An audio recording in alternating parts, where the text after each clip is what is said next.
he'll just join us whenever he gets there. So give me 1 second, Russell.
All right, Russell, we are good to go whenever you're ready.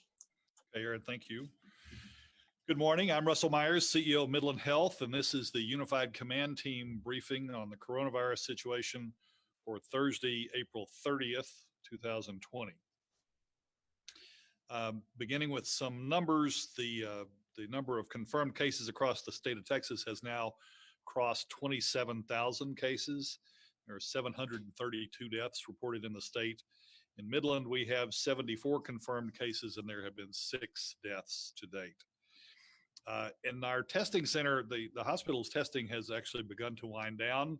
We're hopeful as we begin to open up the state's economy that will continue, but the last couple of days, we've been at about 60% of our average volume and continuing to see some slight declines in testing. So hopefully that's a good sign. So far, we've conducted tests on over 1,600 folks. We're awaiting the results on 63 of those cases, the majority of those just from the last 2 days. So testing situation has improved dramatically. While we're on the testing subject, the hospital does now have a fairly substantial supply of test kits to run on our own machine that has a shorter turnaround than our send-outs. We are continuing to reserve those tests for hospital inpatients, for employees who may be exposed, for other uses that are specific to our care of the patients we're responsible for. As we get a greater supply, we'll consider whether we can do some of the broader testing with our own instrument. But as of now, we're very happy to have at least a few tests in-house and available for short turnaround testing. Census in the hospital today, 126 patients total. We have 11 in critical care. The persons under investigation or COVID positive patients total only 6 this morning, 3 in critical care, 3 on our medical surgical unit. 4 of those 6 are positive, known positives for COVID-19. We talked a little bit yesterday. I'll give a further update on our screening program that is beginning to roll out for homeless folks and other economically disadvantaged people. Earlier this week, Dr. Dario Beltran spent an evening at the Breaking Bread Food Bank, soup kitchen, the Breaking Bread Soup Kitchen. Screened about 60 people. Didn't find any among those 60 who needed testing, but passed out a good bit of information, answered questions, and touched a population that we probably haven't reached to a great extent so far. Next week, Dr. Zach Castle will go to the food bank and during a distribution there, do the same thing, screen people, pass out information, schedule anyone for testing who appears to have symptoms and qualify for testing. These 2 physicians and others have volunteered to do these screenings. We'll do them sporadically at both locations over the next couple of weeks to see if we're meeting that need. And I have great respect and thanks for those 2 guys for stepping up and doing this important work. That's all the remarks that I have prepared for this morning. I'll be happy to take questions, and then I'd like to call on Dr. Wilson to make a couple of remarks following me. Questions? We have a Facebook question. Is the antibody test that Midland is using, is it FDA approved? And do you have any idea on how accurate the results are? Since Dr. Wilson's about to come up, I'll just save that question and let him answer it. Any others from me? And I'll ask Larry to come back and deal with that one. I don't have any media questions. Okay. Any others for me, Sasna? Okay, Dr. Wilson.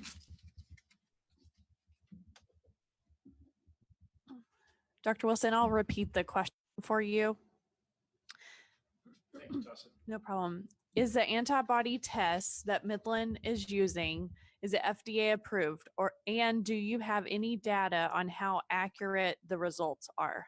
Yes, so the test that Midland Health is using is a test that has been vetted by the FDA through the EUA process, which is basically a emergency use authorization process. So hasn't had the full vetting of the FDA that we would have under normal circumstances, but under the circumstances of the pandemic, it has been authorized. And there's a handful of other tests. I think we've mentioned this before, and Russell, I think, mentioned it yesterday or the day before, that maybe 6 or so that have the same level of FDA EUA approval. And there's probably about 70 or 80 others that don't. So you have to be a little thoughtful about that. This particular test that we have is a qualitative test, meaning that it doesn't measure the amount of the antibody that's in the bloodstream, but it tells you, yes, you have antibody, or no, you don't have antibody. And that's solely what it tells you. It measures specifically an IgG antibody, which is one that is a later developing antibody that in other circumstances has been shown to measure a degree of immunity to the virus, but those studies have not been done yet. So we don't know whether it really shows immunity to the virus or just a immune response to the virus. But it does show that in about a 95% sensitivity and specificity. So given that, I would say that 95% of the time it will give you an accurate result on testing from what the company tells us.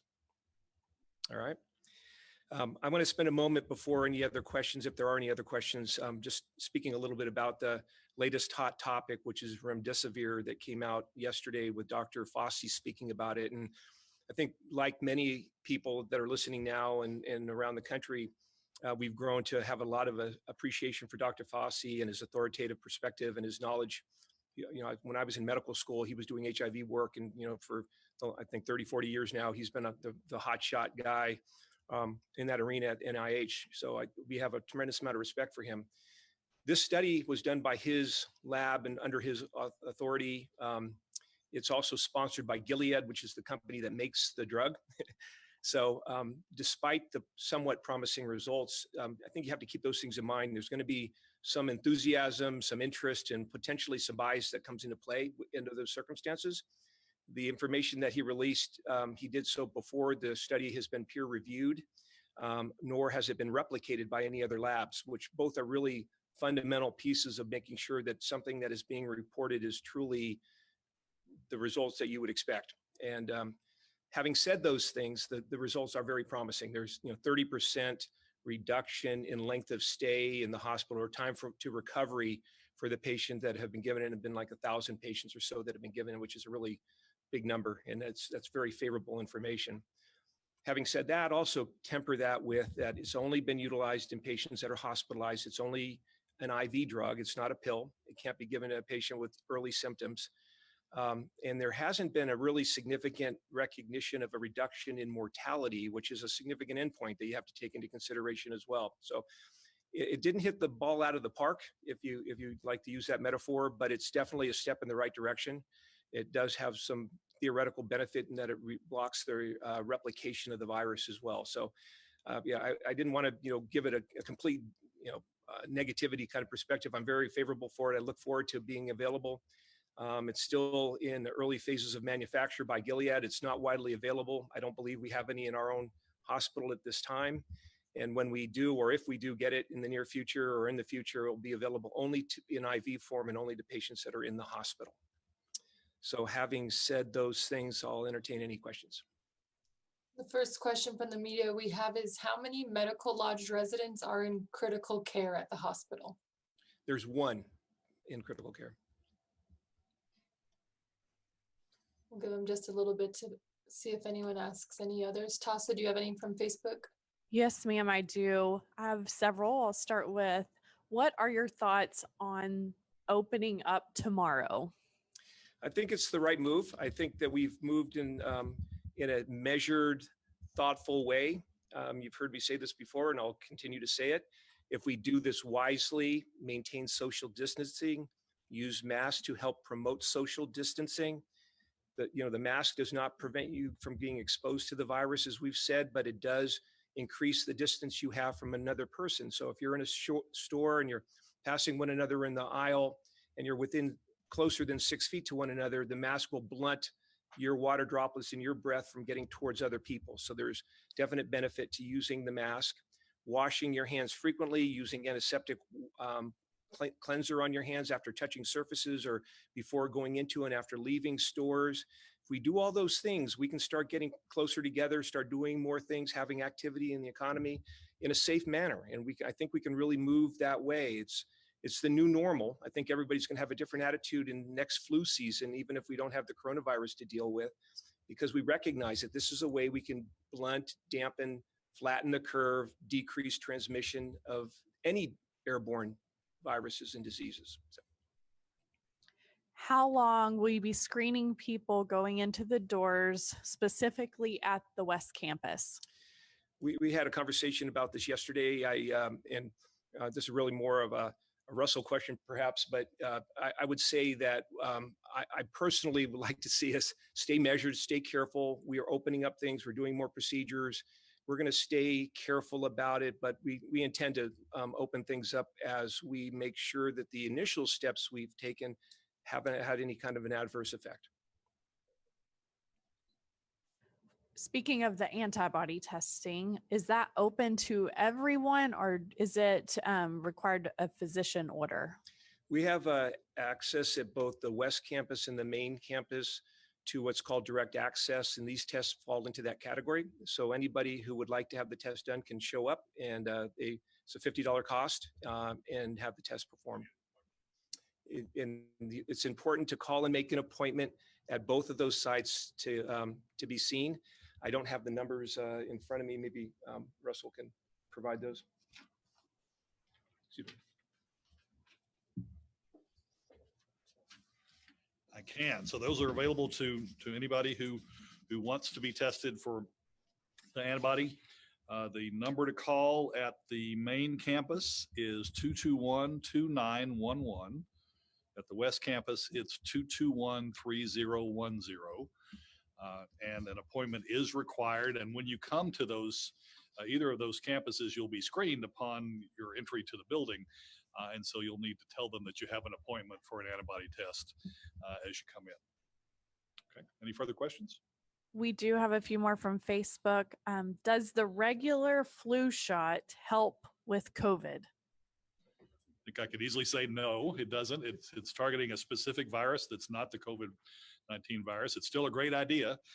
Nobody wants to get the flu any more than we want to get COVID-19, but it does not directly impact the COVID-19 virus. And is it true that hand sanitizer does not work as well as hand soap?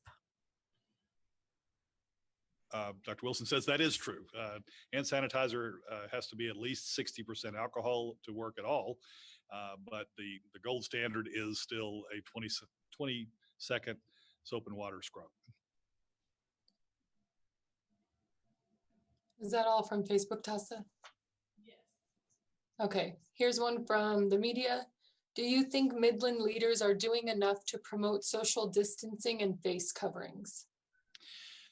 I do. I think Midland leaders, myself and Dr. Wilson and the mayor and just about anybody who's been on this stage throughout has encouraged and cajoled and done everything we can to encourage people to socially distance, to practice good hygiene, to wear a mask, short of a mandate that would require some sort of law enforcement effort to force people to do it. I'm not sure what more we can do. We do in this community and across this state, we have a bias to personal freedom, I think, and we've tried to respect that while encouraging people to wear a mask and social distance out of care for their neighbors, for their brothers and sisters. We'll continue to do that, but I think we've done a pretty decent job. It's clearly not worked in all circumstances, and so we can't let down our guard. We need to continue to encourage people.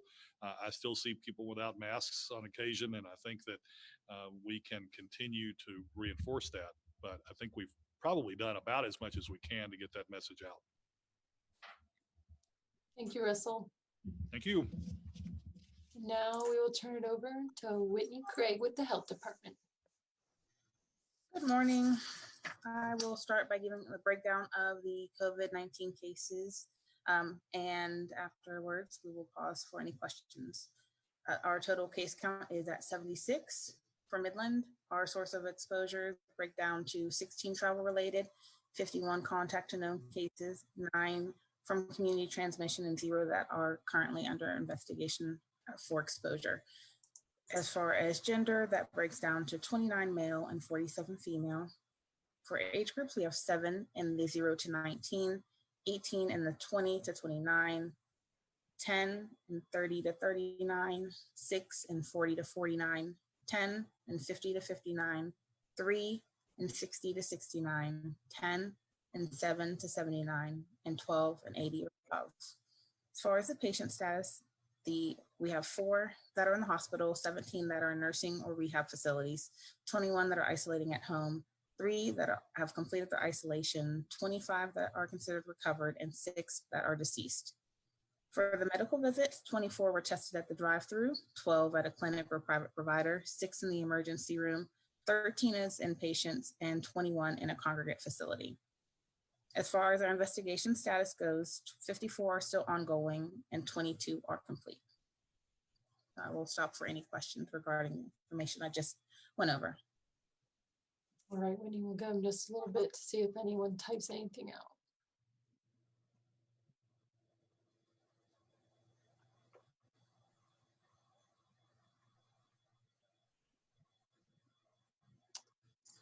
Can you say how many cases are at Midland Medical Lodge? Yes, I can. So we currently have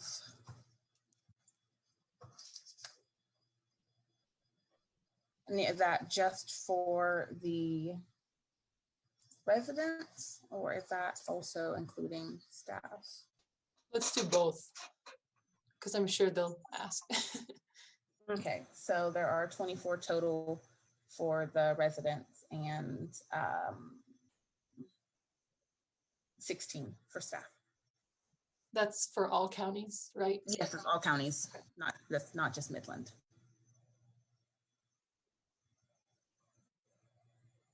And how many for Midland County? 10, right? Yes. Okay.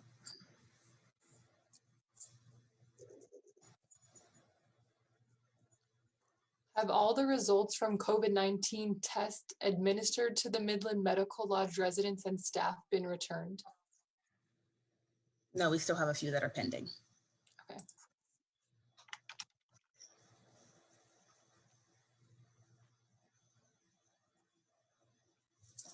Are there employees who have tested positive in counties besides Midland and Ector? Yes. We have Howard and Dawson also. Regarding the lodge, what kind of help is the state bringing in, and why was this necessary to contain that situation? The state is currently on site. They are monitoring their infection prevention techniques and making any suggestions to where they see any gaps. This was necessary because this is a congregate location where there are positive cases. So the state, being the one who regulates nursing facilities, was the one to come in and provide assistance during this time. And was there an update for the Easy Rider tests? Yes, of all the staff that were tested at the Easy Rider testing, they all came back as negative.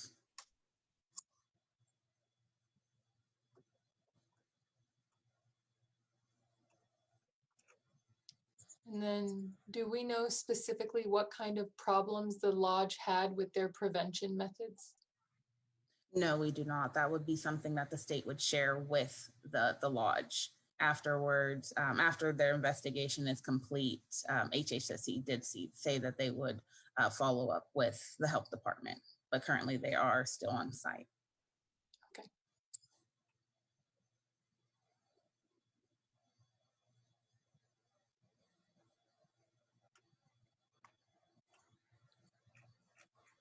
Okay, we'll give them just a few more seconds. All right. Thank you. Oh, wait, we have one more. Do we know specifically, do we know how long the state will stay to help? They're going to stay as long as their help is needed from what HHSC had told me. So as long as the facility is still experiencing cases, and as long as there still are pending cases, they're going to stay. Is there anything the health department regrets in regards to the lodge situation? Regret anybody that tests positive for a case as a positive COVID case. So in regards to what we regret that anybody's positive. We don't want to see this as an issue in Midland. But in regards to our communication with the facility and how the facility has followed the guidelines, no, there are no regrets. And then are there any other positive cases besides employees or residents that are related to the MML outbreak?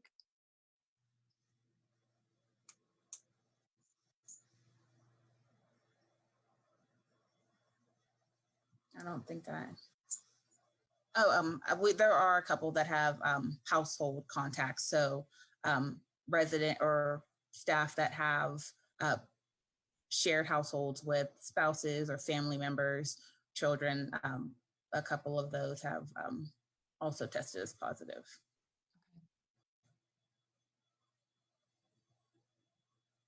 So those are close contacts to current cases. With that, Whitney, thank you. We will turn it over to Orlando. Good morning. This is Superintendent Riddick with today's Thursday, April 30th update from Midland ISD. Several things that I do want to recognize is the way in which our team has practiced everything that our medical professionals have encouraged us to do as well. First and foremost is the social distancing that everyone can see with buildings closed and parents at home. Speaking with home, there is homework this week for parents, and not just the homework that you've been doing with your student or the daily work you've been doing with your student, but I'd like everyone who is listening, who is a parent of an MISD student, to set aside time this week. And this is specific parent homework. This is not student homework. And I need every parent to begin and complete their student registration. We are in that time frame of calculating all of our student numbers going into the start of the 2021 school year, and registration every year is a part of that process. This year, what we've done, as well as what we started last year, is it's online. There's not going to be a number of forms that a student would bring home to you that you need to complete, sign, and then return back to the school. Every returning student, so if your student was in kinder and moving to first, and first going to second, and so on and so forth, every returning student must register online. If you are a new student, so if you are a new kinder student, you've not been in our system, you will do something that's called enrollment. And so enrollment, if you are brand new, you've not been in Midland ISD school system, if you have been in the school and you're going from grade level to grade level, we're talking about registration. This includes students who applied for our schools of choice through Applied Midland. So if you've gotten data and information back to you through the application process, you still need to go to your campus and register. If you're brand new, it would be an enrollment.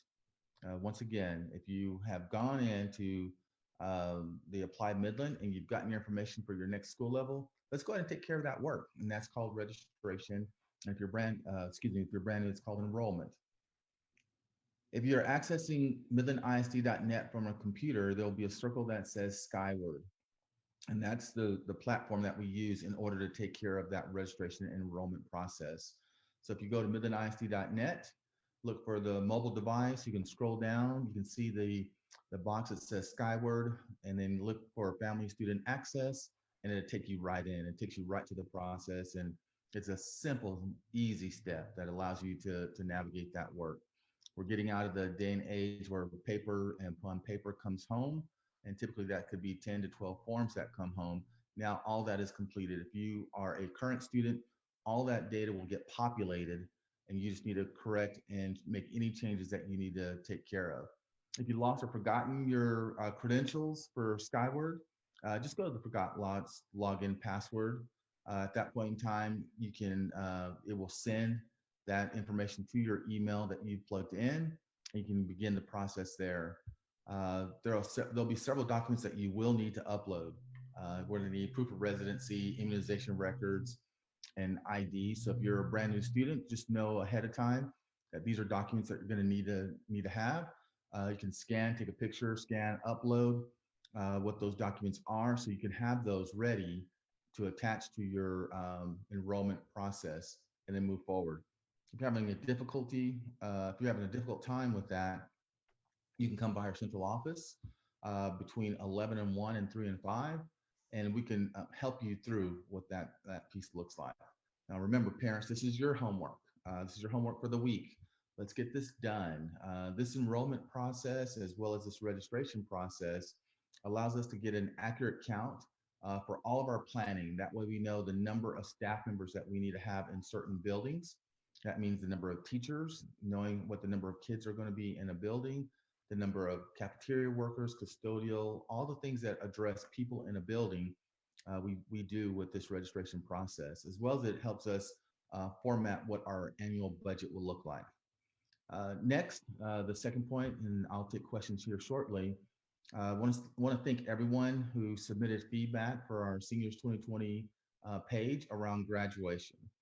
We'll be sharing what our information and graduation plan will look like, and that's coming out pretty soon, to give people an idea of all the things that we want to do to highlight our 2020 seniors.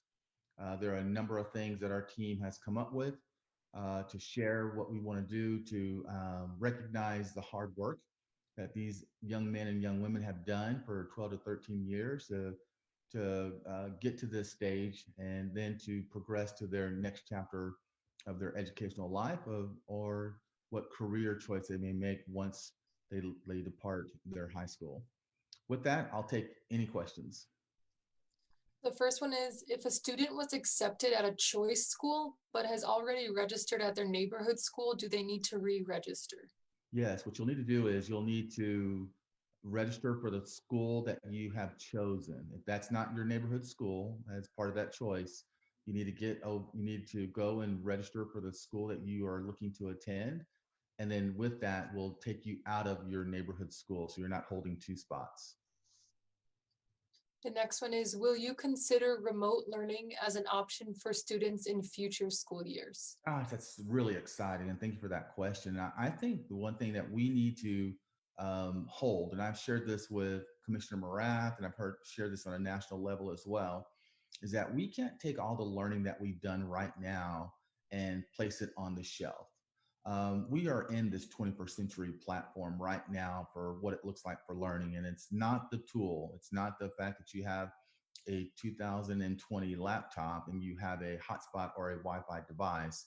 It's the learning style that takes us into this 21st century element for our kids.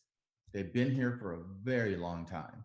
And we are finally been forced to catch up, which is one of the unintended consequences, which is a good one that has occurred. If anything could be said good about the coronavirus, it's forced us to create a platform that allows us to do something different. So speaking to what Dr. Wilson said, when we come back in the fall, we're going to have to really think, and our team is planning right now, what classrooms could look like. If I take an elementary classroom, K4, average of 22 kids in a class, is that what we come back to? Bringing 22 kids in a classroom. Difficulty would be to try to put kids 6 feet apart in a 720 square foot room. And so we have to really think through that. Do we have this alternate plan where there are kids who are ready and are thriving in this learning environment, and research is being done and articles written about what this environment has done to allow kids to thrive? Do we keep that environment for kids who are able to keep pace that way? Do we have a hybrid where kids come into the classroom and they do a virtual learning at home, and there's a combination of the two? And do we have one where a kid or a student comes every day to the classroom? We're going to have some model of that going forward. And those are the things that we need to think about holding on to keep the spirit of what this learning looks like for 21st century students who are thriving in it, and working with students who are having the difficulty in understanding what that means and coming up with this hybrid sort of model. But it's something our team is certainly thinking about. And then the next one is there any consideration of an in-person graduation ceremony keeping a 25% capacity at a stadium? Yeah, so the governor has shared what locations and what entities are able to, meet that threshold. I believe that the governor is going to come up with, at some point in time, could be in the coming weeks, what that might look like for assembling large bodies of students in some form or fashion. So we've taken that idea. It's not new. We've looked at what outdoor seating could look like, and would be outdoor, or if it's in an indoor facility, what that could look like, and how to think about moving 650 students on average between our two larger high schools in some form of a ceremony. One of the things we want to do is we want to celebrate our students. They've done incredible work. The valedictorian, the salutatorian, the top 10, the top 10%, top 25% of kids have thrived and done really well. And the remaining kids want to hold on to a celebration that says that I've made it to this threshold and want to do something. So we want to honor and celebrate that. Then if we get to a point where we could do something in a formal way to recognize that as well, we're going to make that happen. Time will tell, and we'll get to that point at some time. And the next question is, do you recommend kindergarteners repeat their grade next year? I think that's going to be a conversation that the parent needs to have with their teacher and with the principal to share, what learning looked like for the student and what learning looked like at home. It's going to be critical that by third grade, student is ready to read. And if you've got a bright student who's engaging in learning and thriving, your student will gain. But I think that's a great conversation to have with the teacher to share, do you see your child progressing? And so that's what the teacher's going to be doing around the feedback as we've gone into this format for several weeks now to measure, is your student on track to be ready for first grade and to launch into what new learning will look like at that point in time? And if your student is not on track, then that's the conversation that needs to be had. Don't fear that your student is going to lag behind. If you provide that support at home, your student will thrive in any environment, even in this COVID coronavirus environment. Your student will thrive. It takes a great partnership, bookends, parent on one side, school on the other, and the student in the middle, to really keep a student in play during this time and in any other time. So have that conversation with your teacher to help soothe or comfort whatever anxiety that a parent might be feeling in regards to progressing to the next grade level, whether it be kinder or any other. That was the last one. Okay, thank you. Thank you. Judge Johnson, we'll turn it over to you.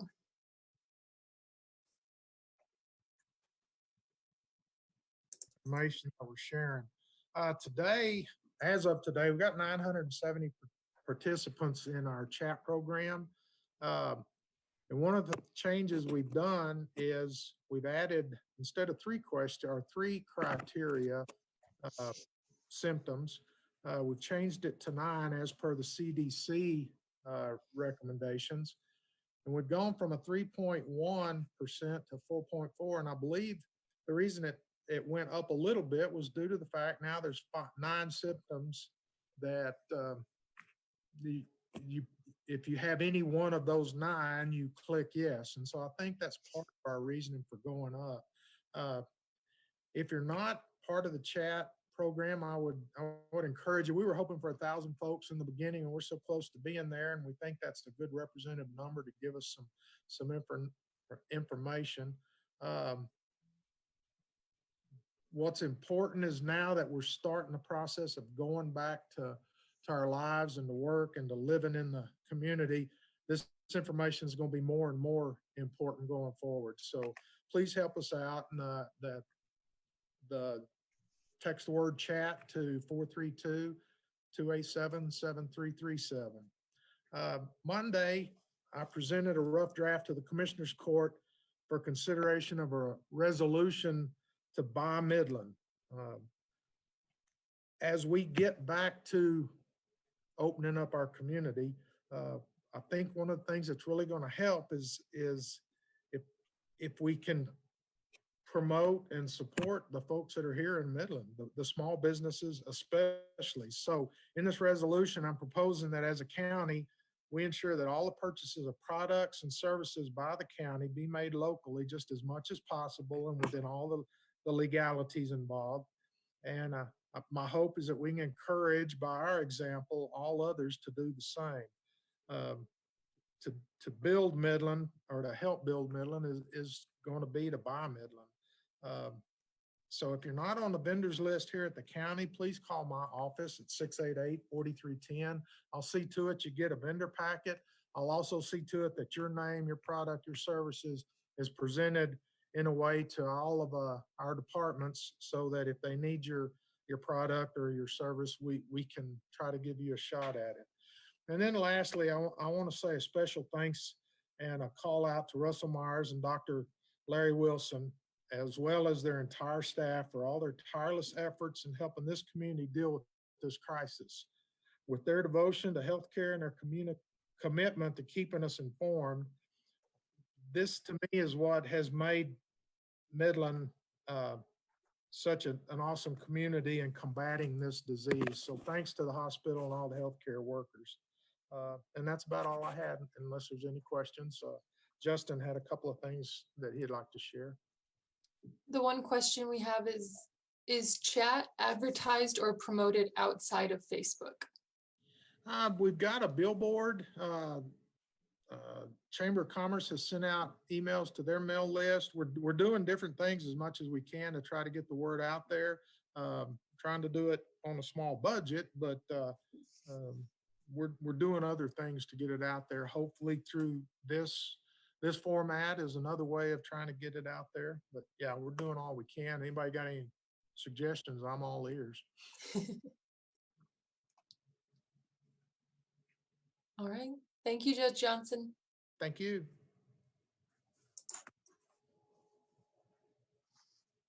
We will now turn it over to Justin Bunch. Justin Bunch, Midland County Emergency Management. The one thing that I wanted to hit on today was just to reiterate the mobile testing collection that the Texas Military Department is going to be doing this Sunday at Greenwood Volunteer Fire Station. That address again is 3103 FM 1379. That's just south of the Greenwood High School off of 307. I sent out the flyer to the local media outlets, so if anybody on here in the media didn't get it, send me your email address in the chat and I'll be sure and get that to you. But you do have to call and make an appointment 24 hours in advance, starting Saturday at 9 in the morning. You can call, and that number is 512-883-2400. And that's open up now to anybody, whether you have symptoms or not. So if you want to get tested, you have to call, make an appointment, and get an appointment time and show up for the testing. Other than that, if there's any questions. Give them a few seconds. Let me see.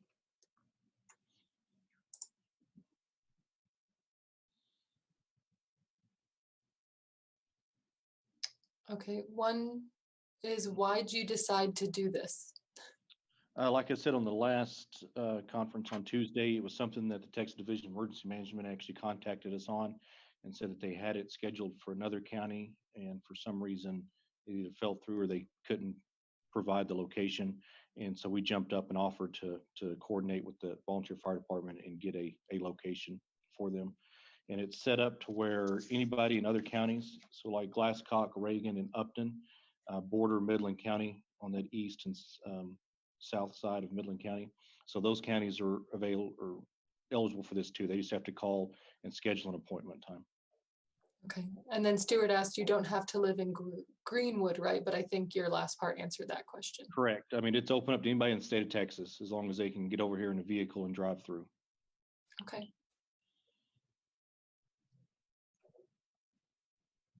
I think that's everything. Thank you, Okay. Justin. Thank you. Mayor Payton. Well, good morning to everybody. And as much as has already been said about this, we're on track to begin opening up the economy this Friday. And as I hope everyone has gone to either the City of Midland's website or the governor's website or Facebook pages to see all the guidelines that are within the documents that the governor has put out as far as restaurants, as far as retail. And I realize that for every single guideline that's out there, there's probably about 15 more questions that people are asking. And so really one of the easiest ways to answer the majority of questions related to us opening up is hearkening back to what you have been told from Midland Health, and what we have all been talking about from Midland Health on down, which is continuing to practice social distancing, to continue to practice the personal hygiene practices we've been talking about, and to not treat this weekend as if it's July 4th weekend and we're all going to get out and do everything, or Memorial Day weekend or tax-free weekend. But we need to continue to just be careful about opening up. And we need to be paying attention to our retailers and to our restaurants that are paying particular attention to our safety, to the safety of one another as we go through this process. And also realizing this is a phase 1 process with the governor. And once we get about 2 weeks into this, we'll be watching closely to see how we do, what our numbers are like, and if we can move to the next phase. So it's a big weekend ahead of us. I can already see people beginning to move around some more and people making preparations. So I would just encourage you to continue to be wise about what you're doing in that regard. I wanted to also let you know that this will be really the, I wouldn't say the official end, but we're going to take a little break from these Unified Command press conferences. So next Tuesday, and I believe that is the 5th, May the 5th, we will not have our Unified Command.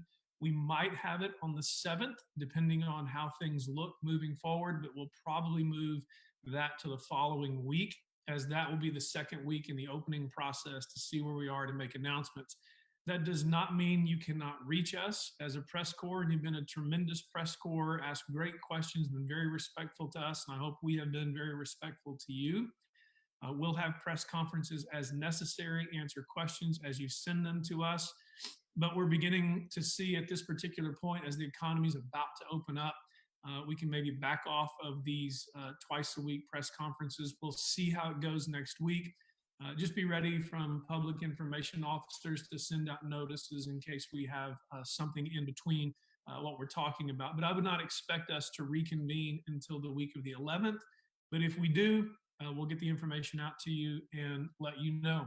At 10:30 today, in about 45 minutes, I'll have a press conference together with Mayor Turner from Odessa, and talking about how we want to move forward together as two communities and how we are united and how we're moving forward in that regard. And also, as the county moves forward in the By the Basin initiative with the city, we'll be looking at that as well, so we can continue to promote our local businesses. And just finally, just a full round of thanks to everybody who's been a part of this Unified Command, to Justin Bunch, who got us organized, and to everybody who has contributed to this, to the public information officers, to Aaron and Tassa and so many others.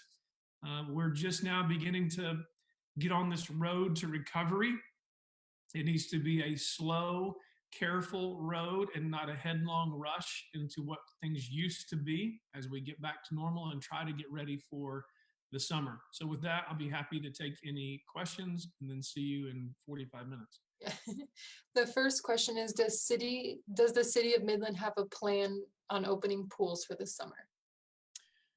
Great question. Right now, the plan is we're going to see how this phase 1 goes, and we're going to see if we get into phase 2, and we'll be ready to open the pools if we get the clearance from two particular areas. If we get the clearance from our health department and from the city and how we feel about the safety, and then if we get clearance from the governor as well. Our first concern will be how we feel about our safety, and our second concern will be how the governor opens up pools and different things as well. And then if we can put enough chlorine in the pool to go along with the UV rays, it could be a great thing for all of us. So we'll be tracking with this whole process to see how we do with pools. And then the next question is from Tassa's Facebook. It says, Mayor Payton, according to an MRT article, the mall is planning to open the food court. Governor Abbott's order specifically prohibits food courts in malls to reopen. Can you speak to that? That's a false report. I think that was read incorrectly. I think I read the same article. The mall will not be opening the food court. So that's misinformation, and we can double check on that, but they're not going to be opening the food court. And if they do, they'll be in violation of the governor's order, and that'll be something we can take care of. I know you mentioned this on Tuesday, but if you can just restate, they asked, is there any type of enforcement and potential penalties for businesses who exceed the 25% capacity rule?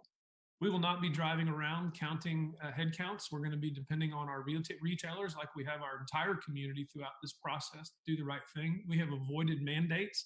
We have avoided making regulations and rules. We have continued to believe that with Midlanders, if we tell them the most important things to do, they will do the most important things, and they have. And the more important thing is if consumers notice their favorite retailers not taking care of the safety and well-being of their customers, then that's a place you choose not to do business anymore. And retailers and restaurants and others will learn that the community expects them to do the right thing by Midlanders. And then should stores require shoppers to wear masks? I think stores should request what they want to request related to masks, but and they can make a requirement if they want to, and consumers can decide if they want to enter that store or not based upon what a retailer is telling them to do. That's completely up to a retailer and a customer in that relationship. Okay, let me see if they add any others.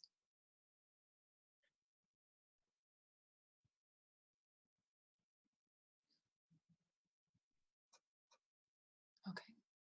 Right. Mayor, Mitch asks, do you wear a mask when you're in public? Not all the time, I do not. And I have not been in public very much, to be quite honest with you about it. So not a big mask wearing guy, but if I were in the position where I needed to, I have literally not been to a grocery store in this entire time. So I've been in City Hall and in my home office. And I just have to add something, and we'll see if any other questions come in. Regarding the Midland Medical Lodge numbers, the resident count, that was not including our new case from yesterday. So we currently have 10 staff members in Midland County and 25 residents for the Midland Medical Lodge. Okay. We didn't add anything else. So Mayor Payton, we'll see you in a few. Thank you. Thank you. Bye. Bye. Thank you all.